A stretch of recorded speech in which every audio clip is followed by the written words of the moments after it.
Assalamu alaikum wa rahmatullahi wa barakatuh. Yan uwa masu albarka muna yi muku fatan alkhairi da fatan kuna cikin koshin lafiya.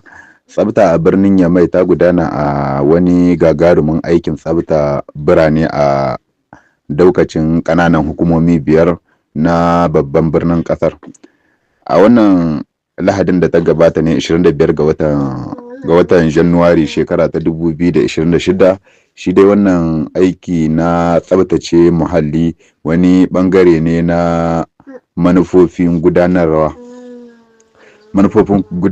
da tilasta ma kai domin tsabtata yanayin da inganta yanayin rayuwarmu mai daurewa, kiyaye lafiyar jama'a da karfafa tsari da tsabta a cikin muhallinmu.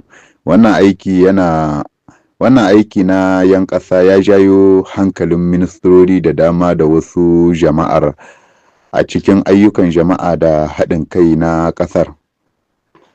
Prime Minister Sidiku Ramatu Jarmakwai Saini, hukumomin birane da sauran ƙungiyoyin fararen fulla sun ƙumshi ɓangarori da dama wanda suka haɗa da jama'an gari da jama'ar unguwa daban-daban wanda suka gudanar da wannan aiki wato na tsabtace birni.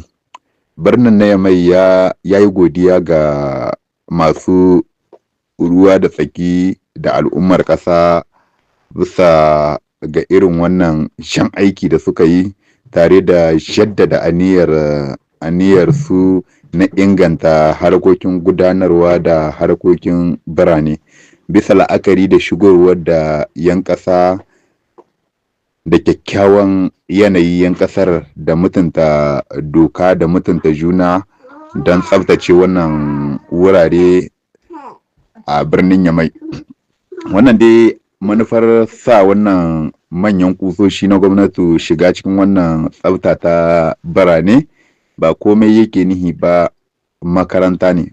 Domin yan uwa idan ba su mance ba, ministrorinmu ko in ce manyan kusoshinmu na gwamnati suna cewa ai abu, amma kamun su furta cewa ai abu za su yi shi a aikace.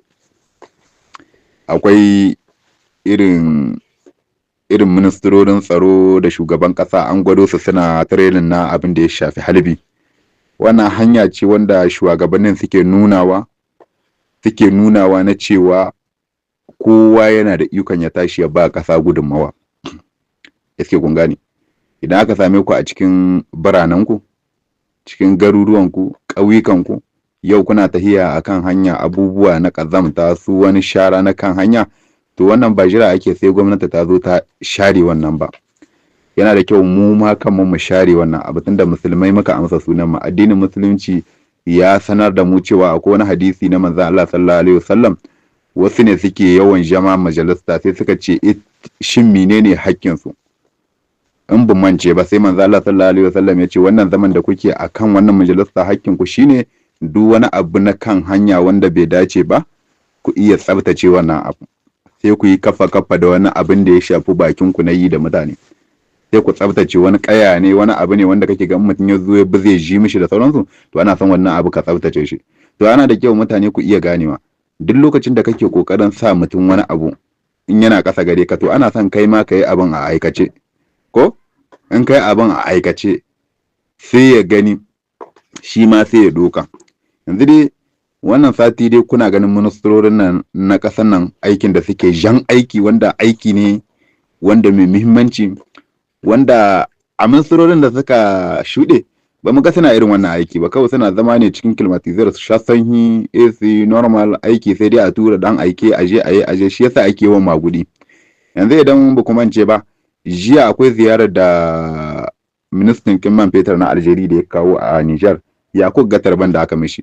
Shi wannan sabon ministar da aka nada na Niger na man fetur, kun san ƙwariya ce aka ajiye akan gurbinta, domin ya san makaman aiki, kamar yadda muka nuna muku cewa duk lokacin da kake kokarin ka dora mutum akan aiki, musamman abin ya gama da ranjejeniya ta ƙasa da ƙasa, to idan mutum bai kasance yana da ilimi mai muhimmanci ba, to yakan iya sa wata ranjejeniyar da za a mana yan zero, kamar irin yadda aka mana wani da baibayi na yanzu har yanzu ba mu san inda muka dosa ba. har yanzu wanda bai da aka mana ba mu warware shi ba. To rashin ajiye ƙwarya akan gurbin ta shi yake kawo nan matsala. Kawai mutum ya sha karatun shi na Faransanci ya koshi sai ka ji an ce an bashi minista, ba haka ake bada minista da shi ba. Minista ana san za a bayar da ka ana la'akari da ilimin da kai, wani ƙasa ka je kai karatu. To kun ga wannan minista na man fetur da aka dora, minista ne wanda ya san abin da yake, yana da ilimi. A sanarwar da ta gabata sanarwa ce wadda ta fito cewa yayi karatu kasashen waje da dama, to hakan yake baka damar sanin al'adun wasu kasashe wanda koda sun zo sun tarbe ka kai ka sanya za ka je musu da su. To yana da kyau a gane yan uwa. Dan haka Allah dai ya taimaki kasan mu gabaki daya, Allah ya taimaki al'umma kasan mu, kuma Allah ubangiji ya sa masu ganewa su gane, saboda wannan gwamnati tana aiki yanda ya dace. Kamar yadda muka gaya muku za mu kawo muku bidiyo ta musamman wadda ta kumshi menene ƙasa za ta yi domin ta yi tsaye da ƙahuwanta, menene ya kamata a ce ta mallaka, wanda idan muka kawo muku siffofin abubuwan za ku ga wannan gwamnatin akan aikin take. Don haka ai ta ma gwamnati da Allah ubangiji ya taimake su, Allah ubangiji ya dora su akan daidai, Allah ya taimake su, Allah ya kiyaye su, kuma Allah ubangiji ya ƙara sa musu san tausayin talaka saboda suna abin da ya dace. Don haka Allah ya dai albarkaci al'ummar kasar mu da kuma kasar baki daya. Anan muke ce mai assalamu alaikum.